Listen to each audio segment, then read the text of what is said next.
Hi folks, welcome to Value Add. This is Dr. Omar Bali. Today we're going to talk about how can we eliminate poverty. Well, that's quite a bold statement, and I don't want to use the words eliminate poverty first of all. I want to use the words how do we encourage richness, or how do we encourage everyone being fully sufficient or fully uh, what do we say, well nourished, happy, or wealthy. These terms are what I would rather prefer encouraging than saying eliminate poverty, because I'm kind of emphasizing on poverty too much when I make it into a movement. Oh, eliminate poverty, but kind of on one word you're saying eliminate, on the other that's a good thing that you're eliminating poverty, but then on the other hand the word poverty is being constantly thought about. Thoughts need to be on what we want to cause. So, well, how do we do that? After deciding what are we going for, we basically have a sort of a intention to whatever our cause is, whatever you are serving, whatever purpose you're serving in your life. You can use a certain bit of that or integrate that into ensuring that people benefit from it, so that you have people being wealthy, people having that amount of richness. Now, what is that?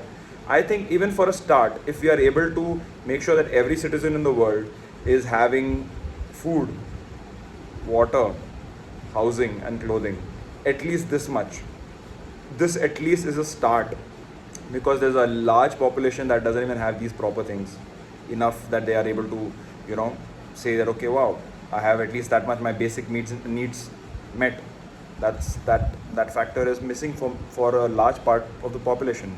So we could encourage our businesses, our policies to kind of help that happen. It's already happening at the moment, but what we can make, even as at an individual level, even at our small business level or at our small efforts, everything integrating. And there are few NGOs that are even working on that hardcore, so encouraging them to would be probably a good idea, just by ensuring that these few 4-5 things, that is hunger, housing, and clothes, these basic needs are met.